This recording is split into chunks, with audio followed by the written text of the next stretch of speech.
Hello, my name is Elias Demetrios, and this is a demonstration of my 2D physics-based snooker simulation.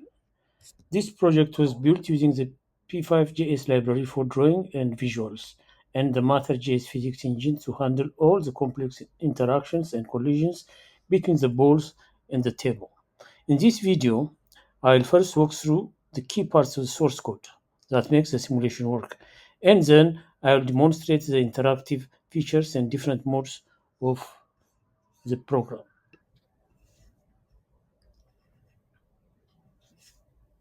Okay, let's start by looking at the code. The setup function is where the simulation is initialized. It creates the canvas and, most importantly, set up the Matter.js physics engine. I have set up the engine's gravity to 0 to create a top-down view, as if we are looking down at a real table.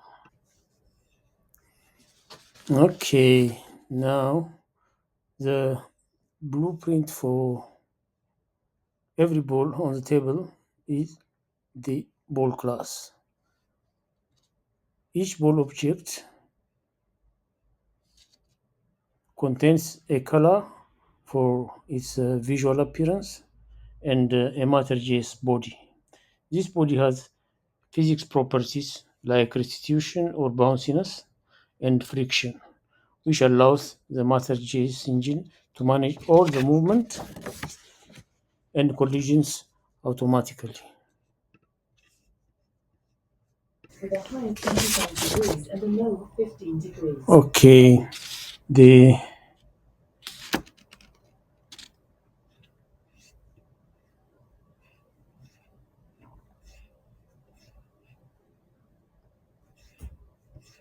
draw function is heart of the sketch and it's running continuously. In each frame, it first updates the physics engine, then redraws the table and pockets. It then loops through every ball to display it in its new position. Crucially, inside this loop, it also calls the isInPocket function to check if a ball has been pocketed. Uh, okay, the pocketing logic is handled here.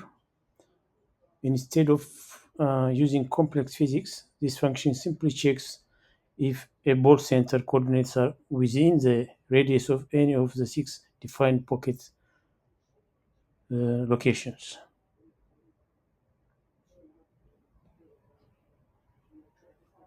If a ball is determined to be in a pocket, it is removed from the physics world and from our array of balls, effectively disappearing from the table.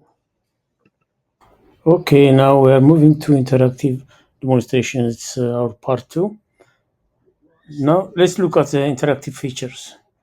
The simulation has three distinct setup modes, which can be selected by pressing key 1, 2, and 3 on the keyboard.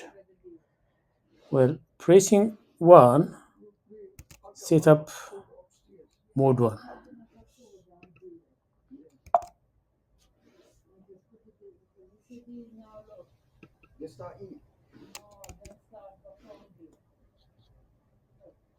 This creates a standard snooker-like triangular rack of red balls, along with the colored balls and the cue ball, all in fixed, predictable positions. Okay, pressing 2 activates mode 2. This mode places all the balls, including the cue ball, at completely random positions on the table, creating a chaotic, different starting setup each time. Finally, mode 3 is a test mode. It places the red and colored balls randomly, but removes the cue ball entirely from the simulation. This is useful for demonstrating the cue ball placement feature. If the cue ball is missing for any other reason, for whatever reason, like in mode 3, or if it is has been pocketed, it can be placed anywhere back on the table with a simple mouse click, as long as it's not placed inside the pocket. Mm,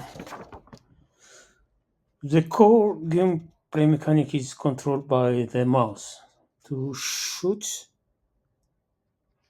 I click first. Let's put it in mode 1. I click on the Q, then drag it to aim to the ball. When released, or the other way around, let me try another one.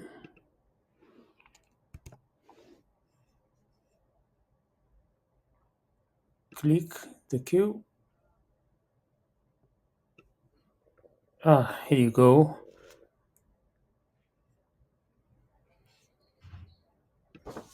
Okay, this aiming and shooting mechanics is handled by the mouse pressed and mouse released function in the code. They work together to calculate a force vector based on the start and end points of the mouse drag, and then apply that force to the cue ball's physics body. In summary, this project successfully combines the visual drawing capabilities of P5JS with the robust Matter.js physics engine to create an interactive 2D snooker simulation. It features multiple setup modes, intuitive mouse controls for gameplay, and accurate physics based collisions. Thank you for watching.